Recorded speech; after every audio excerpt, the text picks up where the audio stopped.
الحمد لله رب العالمين والصلاة والسلام على سيد الأنبياء والمرسلين وعلى آله وأصحابه أجمعين أما بعد فأعوذ بالله من الشيطان الرجيم بسم الله الرحمن الرحيم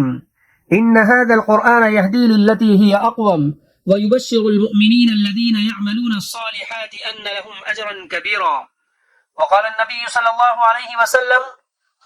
يقال لصاحب القرآن اقرأ وارتقي ورتل كما كنت ترتل في الدنيا فإن منزلتك عند آخر آية تقرأها. سی وقار صدر جلسہ، قابل صد احترام علماء کرام، معزز سامعین اور عزیز طلبہ، السلام علیکم ورحمۃ اللہ وبرکاتہ. تمام تعریفیں اس ذات باری تعالیٰ کے لیے ہیں جس نے اپنے بندوں کی طرف اپنے ہادی برحق حضرت محمد الرسول اللہ صلی اللہ علیہ وسلم کو مبعوث فرمایا اور آپ پر وہ کتاب نازل فرمائی جو نور ہدایت اور شفاء لما فی الصدور ہے. تاریخ شاہد ہے کہ جن طاغوتی طاقتوں نے قرآن مجید کا انکار کیا وہ طاقتیں اللہ تبارک و تعالیٰ کے غیظ و غضب کا شکار ہوئی، اور جن لوگوں نے قرآن سے رہنمائی حاصل کر کے اپنی زندگی کو اللہ کے احکام کے مطابق گزارا وہ عزت کی بلندیوں پر پہنچ گئے. اور رسول اللہ صلی اللہ علیہ وسلم کا ارشاد گرامی ہے ان اللہ یرفع بهذا الكتاب اقواما ويضع به آخرین. اللہ تعالیٰ اس کتاب کے ذریعے کچھ قوموں کو بام عروج تک پہنچائے گا اور اس کو ترک کرنے کے باعث کچھ قوموں کو ذلیل و خوار کر دے گا. محترم حضرات، قرآن کے بارے میں اللہ تبارک و تعالیٰ فرماتے ہیں انا نحن نزلنا الذکر وانا له لحافظون. بے شک ہم نے قرآن کو نازل کیا اور ہم ہی اس کی حفاظت کرنے والے ہیں. قرآن مجید کی حفاظت کی ذمہ داری اللہ تعالیٰ نے خود ہی لی ہے، مگر عالم اسباب میں اس کی حفاظت کا من جملہ دوسرے طریقوں کے ایک طریقہ یہ بھی ہے کہ لاکھوں انسانوں کے سینوں میں قرآن کو محفوظ کر دیا. ان کو حافظ قرآن کہا جاتا ہے. فی الواقع یہ بہت بڑا لقب ہے کیونکہ در حقیقت حافظ اللہ تعالیٰ کی ذات عالی ہے، مگر عالم ظاہر میں چونکہ یہ لوگ حفاظت قرآن میں اللہ کے نائب ہیں اس لیے یہ لفظ ان پر بھی مستعمل ہو گیا. حضرت معاذ رضی اللہ عنہ سے روایت ہے کہ جناب رسول اللہ صلی اللہ علیہ وسلم نے ارشاد فرمایا جس نے قرآن مجید پڑھا اور اس پر عمل کیا اس کے والدین کو قیامت کے دن ایسا تاج پہنایا جائے گا جس کی روشنی آفتاب سے زیادہ ہوگی. پس تمہارا کیا خیال ہے اس شخص کے بارے میں جس نے خود اس پر عمل کیا؟ محترم حضرات، زمانہ حال میں اس کا عام مشاہدہ ہے کہ دیگر علوم عصریہ سے بے انتہا محبت ہے، لیکن اس کتاب مبارک سے لاپرواہی عام ہوتی جا رہی ہے جو خود حق سبحانہ و تقدس کی ذات سے نکلی ہے، جو حضرت صلی اللہ علیہ وسلم اور آپ کے اصحاب اور اولیاء اللہ کی آنکھوں کا تارا تھی، جن کی مبارک زندگیاں اس کتاب عزیز کی خدمت و اشاعت میں صرف ہو گئی. ہم کسی درجے میں اس کی تلاوت کر لیتے ہیں لیکن کما حقہ نہیں کرتے،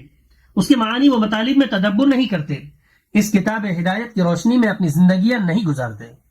حضرات، سرزمین دکن جس کی گود میں اورنگ آباد جیسا تاریخی شہر آباد ہے، جس کے نشیب و فراز کے زرین نقوش آج بھی تاریخ کے صفحات میں موجود ہیں، ملوک ہو یا امراء، علماء ہو یا صلحاء، ادباء ہو یا شعراء، یہ روایت شکل زمین سبھوں کے لیے سکون قلب و نظر کا سامان بنی. یہ فخر روزگار تاریخی مقام جس کے بعض آثار کی تاریخ قبل مسیح تک پہنچتی ہے، اس کی گود ہر قسم کے لعل و گوہر سے مالا مال تھی، لیکن ایک در نایاب اور گوہر کمیاب کے لیے شکوہ کنا تھی. اس کی یہ دیرینہ آرزو اور قلبی تمنا اس طرح شرمندہ تعبیر ہوئی کہ 10 شوال المکرم 1378 ہجری مطابق 19 اپریل 1959 کو شہر اورنگ آباد کی تاریخی اور عظیم جامع مسجد میں حضرت مولانا محمد سعید خان صاحب رحمۃ اللہ علیہ کے ہاتھوں جامعہ اسلامیہ کاشف العلوم کی تاسیس عمل میں آئی. جامعہ کی تاسیس کے وقت بانی جامعہ نے اپنی پیش بینی اور حالات و واقعات سے باخبری کے سبب جامعہ کے جو اغراض و مقاصد طے فرمائے تھے وہ یہ ہیں: اسلامی مزاج کے حامل ایسے علماء تیار کرنا جو دینی تفقہ، عام روح شریعت اور علمی بصیرت کے ساتھ ساتھ عصر حاضر کے تقاضوں سے واقف ہوں. طلباء میں اتباع کتاب و سنت، احساس ذمہ داری اور ایثار و قربانی کا جذبہ پیدا کرنا. غیر اسلامی تحریکوں سے طلباء کو واقف کرانا اور اسلام پر ان کے اعتراضات کے جوابات علمی انداز میں دینے کی عملی مشق کرنا، درسیات کی تعلیم کے ساتھ ساتھ طلباء میں دعوت و عزیمت کی صحیح اسپرٹ پیدا کرنا، طلباء کی ایسی تربیت کہ ان کے اندر آفاقیت پیدا ہو اور احساس کمتری کا شکار ہونے کے بجائے دوسروں پر اثر انداز ہو سکے، طلباء میں اردو، عربی اور مقامی زبانوں میں تحریر و تقریر کی صلاحیت پیدا کرنا، ایسے جید حفاظ اور قراء پیدا کرنا جن سے علاقے کی ضرورت کی تکمیل ہو سکے، مسلم معاشرے کو غیر اسلامی رسوم و رواج، شرک و بدعات اور اوہام و خرافات کی خرابیوں سے روشناس کرانا اور اسلامی تعلیمات کی روشنی میں ایک صالح اور صحت مند معاشرے کی تشکیل کرنا، مسائل حاضرہ پر وقی و علمی کتابوں کی تصنیف و تالیف، تحریر و تقریر کے ذریعے عوام کو اسلام کی بنیادی تعلیمات سے آگاہ کرنا، مسلمان لڑکوں اور لڑکیوں کی دینی تعلیم و تربیت کے لیے ملحقہ مکاتب کی تاسیس، تعلیم بالغان کے لیے شبینہ مدارس کا قیام،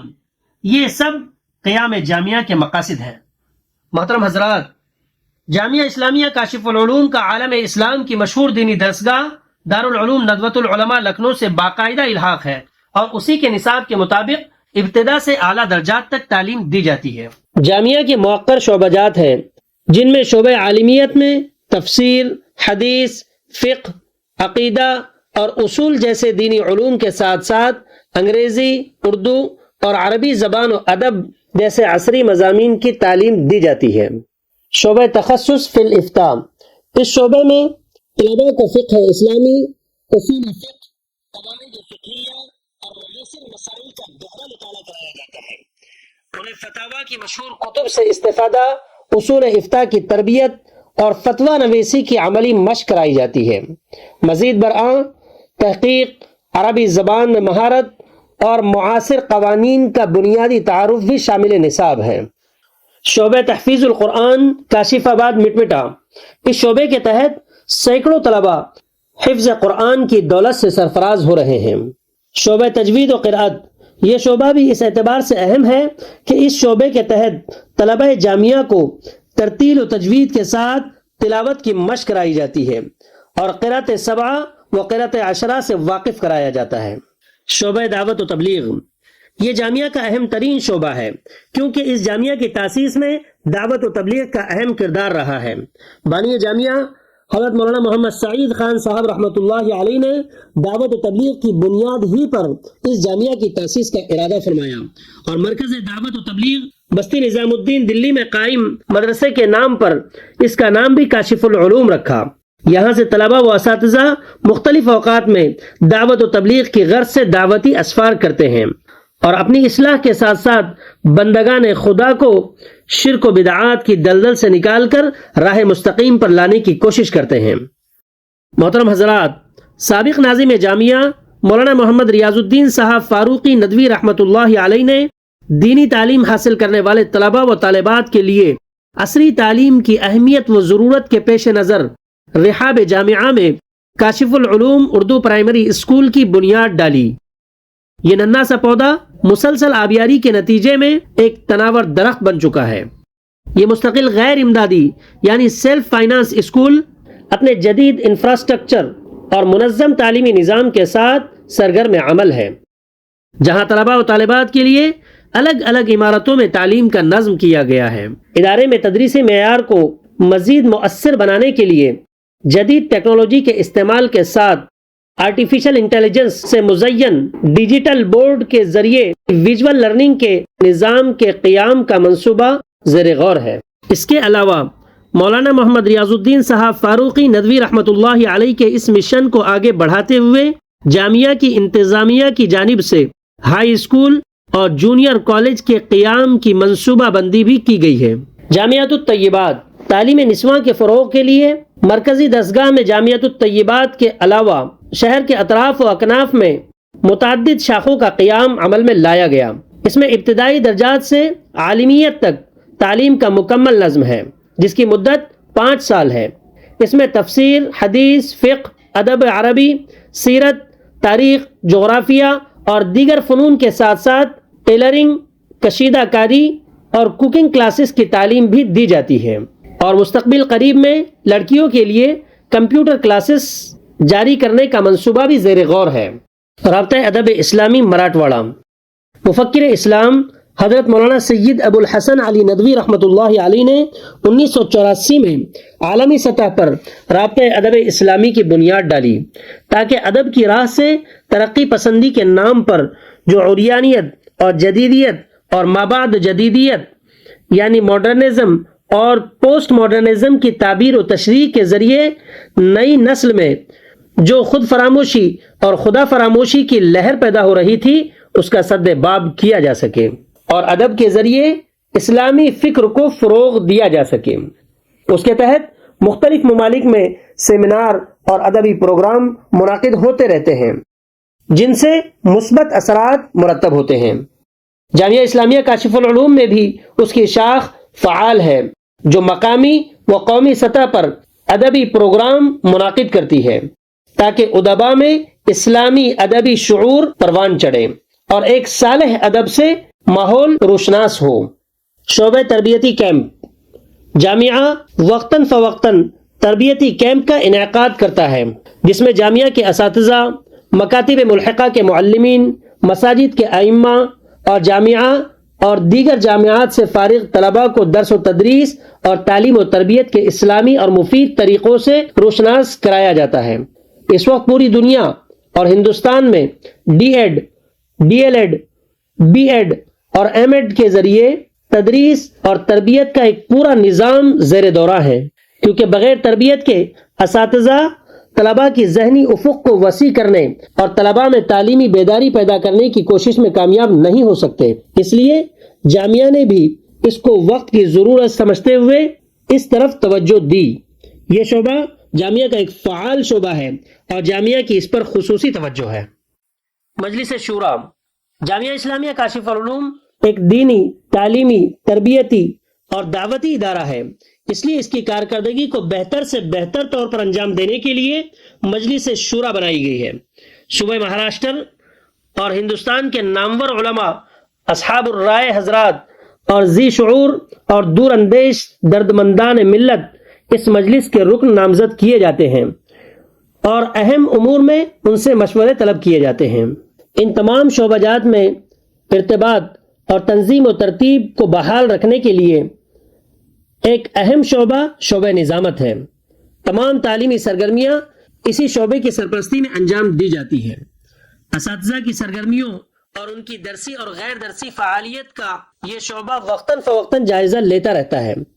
اور اساتذہ کی قابلیت اور ان کی مہارت کے لحاظ سے تدریسی امور ان کے سپرد کرتا ہے۔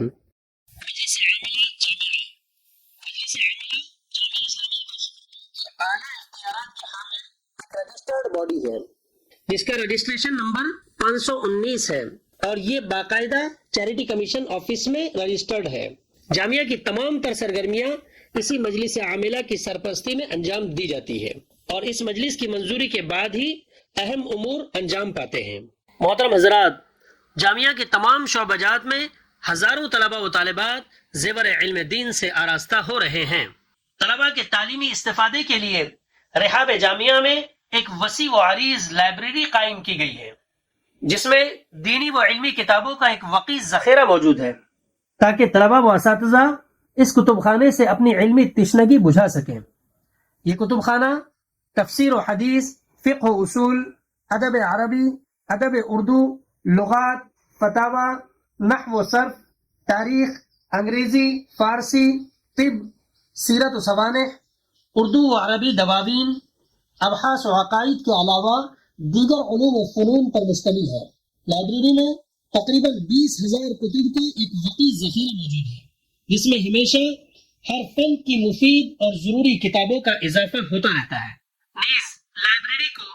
DDC یعنی ڈیوی ڈیسیمل کلاسیفیکیشن کے تحت منظم کیا گیا ہے جو بین الاقوامی سطح پر دنیا کے 98% کتب خانوں میں مروجہ نظام ہے۔ اس جدید کمپیوٹرائز سسٹم کی بدولت کتاب تلاش کرنا نہایت آسان ہو جاتا ہے۔ علاوہ ازیں طلباء و طالبات کے لیے کمپیوٹر کے مختلف کورسز اور ITI سے منظور شدہ مختلف ٹیکنیکل کورسز کی تعلیم کا نظم کیا گیا ہے۔ حضرات،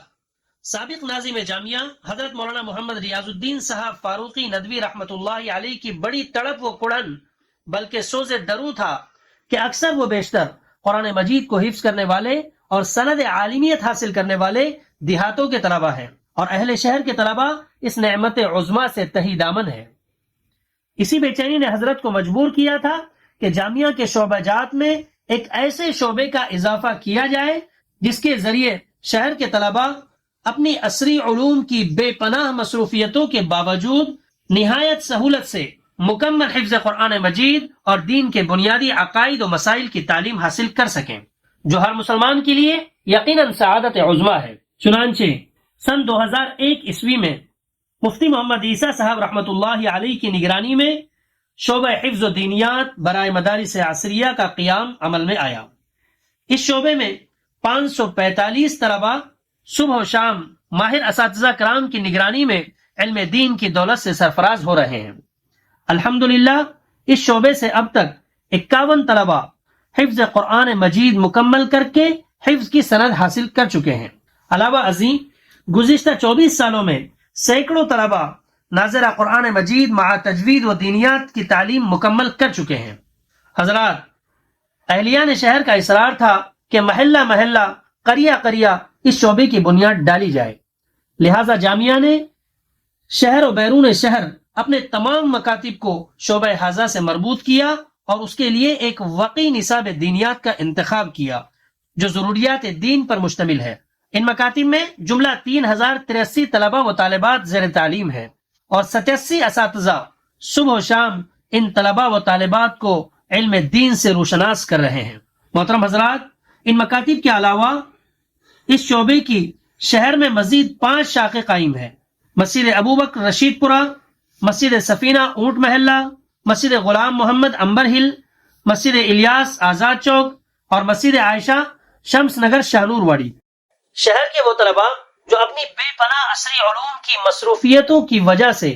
کسی صورت جامعہ سے استفادہ نہیں کر سکتے تھے، لیکن ان کے سینوں میں جامعہ سے مستفید ہونے کی دیرینہ آرزویں تھی، ان کے لیے جامعہ نے موسم گرما کی تعطیلات میں یک ماہی نصاب مرتب کیا، جس میں باشعور طلبہ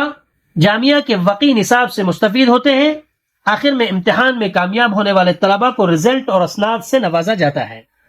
علاوہ ازیں اس شعبے کے تحت مختلف اصلاحی پروگرام اور کویز منعقد کیے جاتے ہیں۔ محترم حضرات،